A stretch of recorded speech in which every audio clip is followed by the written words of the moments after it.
For this project, we need a ruler to take our measurements. We need a tube bender, sleeves and nuts. We have the flaring tool and a tube cutter.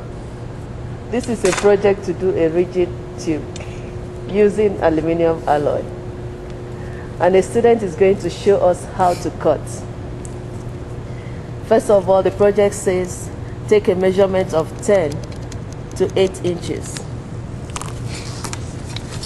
She marks it with a felt pen.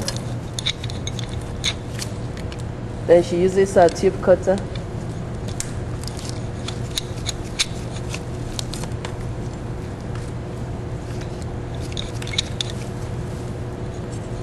Tighten the tube cutter at the point she had marked. Then now she rotates it anti-clockwise, gently. We don't want to damage the tube by applying too much pressure.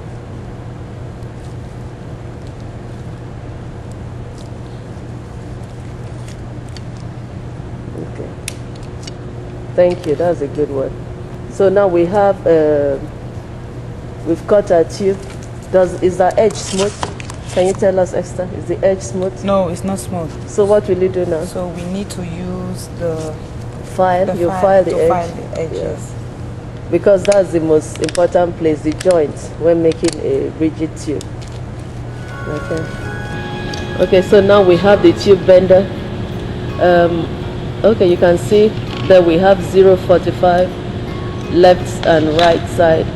And our mark is on the right side. He's bending it to the right, so you have his 3 inches mark. So now Tyrone is going to bend his rigid tube. Not too much pressure because we don't want any kink or wrinkle. To 90 degree. You press it until your 0 lines up with 90 degree. Okay, let's look at that. 0 lines up with 90 degree. Okay. Where she's going to put it. You have your mark exactly where you wanted it. So that's good. So now we're bending the other side, 90 degree.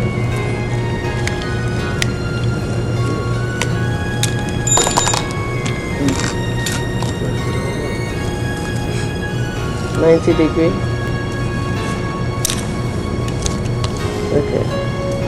That's a good part. Okay, now we're coming to Thomas to see how he's going to flare his tube. He has his sleeve and nut laid out, the B-nut and the sleeve. First of all, he puts on the B-nut and the sleeve. And he has his flaring tool. He has 2 kinds. The school will provide 2 different kinds of flaring tools.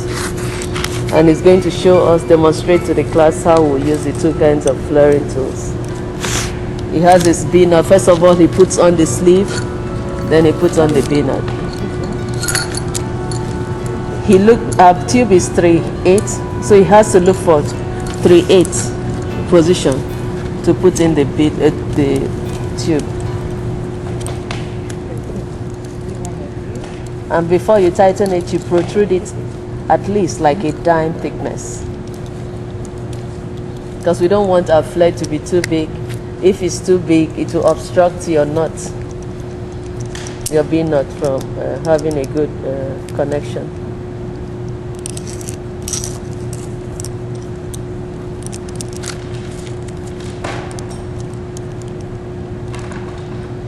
And sometimes your nut and sleeve will not stay on, so you can leave it on. After you finish flaring one end, you put them back.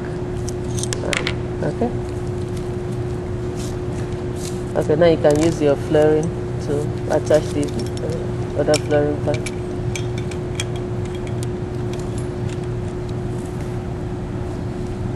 Okay, you clamp it down tight. Since this is a soft metal, we'll only use manual to get our flare. And for aircraft rigid tube, the flare is 37 degrees, and for car it is 45 degrees. He's using pressure, manual pressure to make the flare. And one has to be careful because you don't want any crack. Okay, so Thomas has done one side flare using this tool. So he will use the other tool to do the other flare. And pull up your knot, let's see if it will stick. Okay. So we do it again, let's see. Turn it around so that the camera can see. That's a good one. You see, the flare is there. Okay, so now Thomas is ready to use the other flare tool to flare the second part. So first of all, he gets it at 3/8. That's 3/8. We're using 3/8.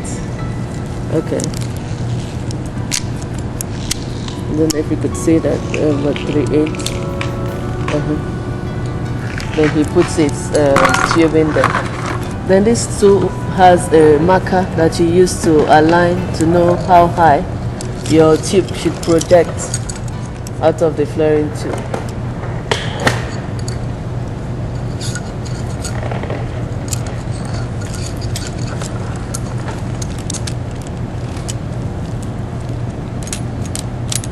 Then he clamps it tight.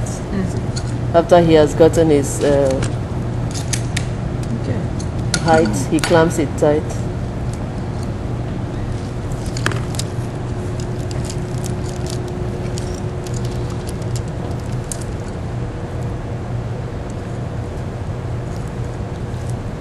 And for this project, you need your goggles, for safety purpose, and your gloves. Okay, so now he uses pressure manually to flare the tool. Let's look at the flare. That looks good. Yeah, so pull up your knot and slip. Let's see what you have. Oh, that's good. Okay, these are the rigid tubes we have. So we're going to pressure test them to see if they can withstand leakage. Okay, now we're going to pressurize the system. We want 1,500 to see if our rigid tube is going to leak. So we're starting the machine now. 1,500. Okay, keep it there. Let's see if it's leaking. Hold it there. Let's see if there's any leakage.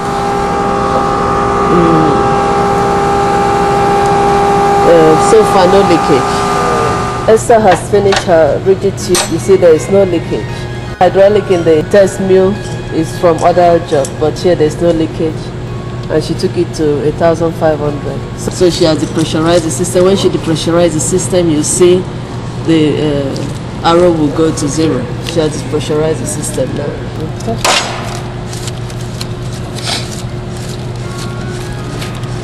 Yeah, so now our replacement tube is ready for installation. Oh, my best.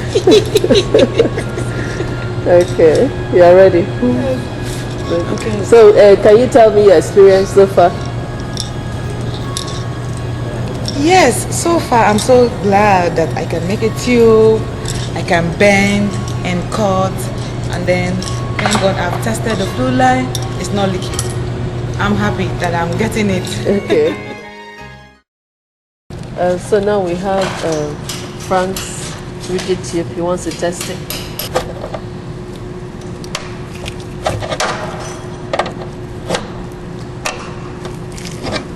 We'll close it and then he's going to pressurize it to 1,500. Okay, pressurize.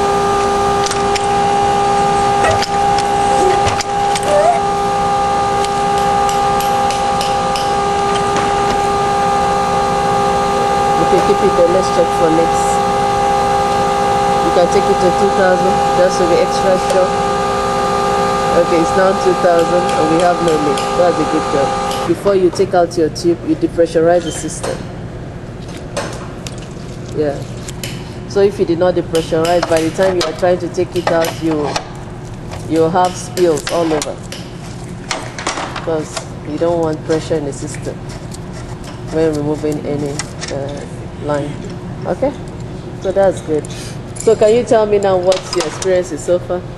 I liked it. I'm glad that it finally worked for me. I was hoping that it would work for me, but had a good experience with this. Okay. So now you're ready to install it into the plane? Yes, ma'am. Okay.